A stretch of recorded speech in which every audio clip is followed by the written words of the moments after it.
মহাকাল market যাওয়ার রাস্তা, আর বাঁ দিকে উঠে যাব পাহাড়ের একদম চূড়াতে মহাকালেশ্বর মন্দির। একটা পাহাড়ের সবুজ পরিবেশে ঘেরা অসাধারণ একটা শিবের মন্দির। চলুন ওঠা যাক। টায়ার্ড লাগছে ঘুরতে গিয়ে, আর একটুখানি এসে গেছি।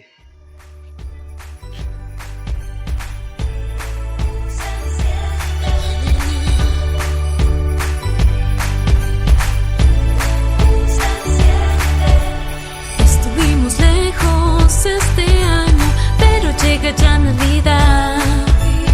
Mi regalo es que llegues aquí a mi lado, sea con invierno o en verano, mi corazón está ভগবান অনেকটা উপরে থাকে, সেটা আবারও প্রমাণ হয়ে গেল।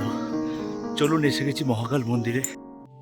এটা হলো মহাকাল মন্দিরের জুতো রাখার জায়গা, যেটা একদম ফ্রি অফ কস্ট।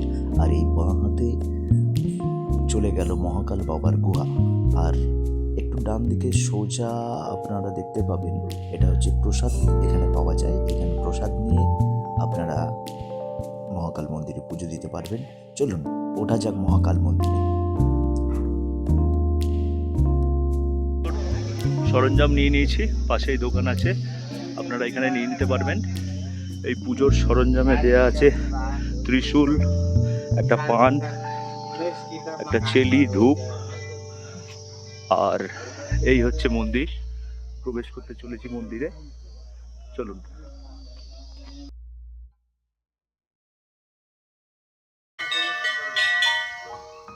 মহাকাল মন্দিরের পরিবেশটা অসাধারণ। চারিদিকে সবুজ আর সবুজ, পাইন গাছ দিয়ে ঘেরা গোটা মন্দির, অনেকটাই উঁচুতে। এই মন্দিরের আমরা যেমন পতাকা বা ধ্বজা দিই, এই মন্দিরের চারিদিকে এই ধরনের কিছু জিনিস দিয়ে গোটা মন্দিরটা সাজানো। অসাধারণ একটা পরিবেশের মধ্যে এই মহাকাল মন্দির। চলুন এবার মহাকাল মন্দিরের ভিতরে যাওয়া যাক। এই মন্দিরে প্রবেশ করার সময় দেখতে পাবেন একটি প্রদীপ জ্বালানোর জায়গা।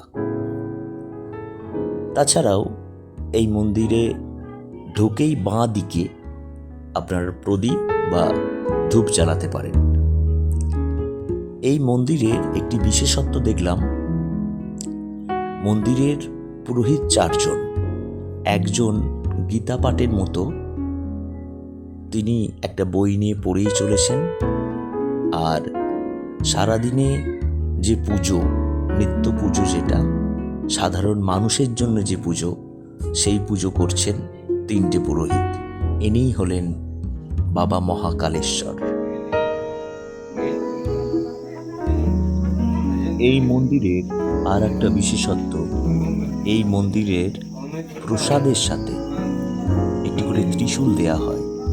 সেই ত্রিশূলটা আপনি বাবাকে পুজো দিয়ে আপনি বাবার কাছে দিয়েও দিতে পারেন, আর যদি আপনার মনে হয় সেই ত্রিশূলটা পুজো দিয়ে আপনি আপনার সাথে রেখে দেবেন, সেটাও করতে পারেন। সুন্দর পরিবেশ, আপনারা আসতে চাইলে অবশ্যই আসতে পারেন মহাকালেশ্বর মন্দির, দার্জিলিং।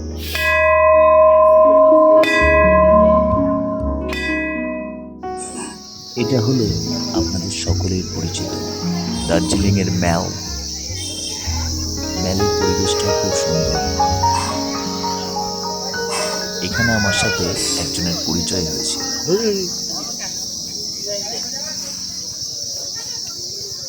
কি বলবে সে ভাবতে পারছে না। তার সাথে একটা সেলফি তুলতে গিয়েছিলাম, জিভ ভেঙে পালালো। সকলে ভালো থাকবেন, সুস্থ থাকবেন। আবার দেখা হবে কোনো এক ভিডিও নিয়ে।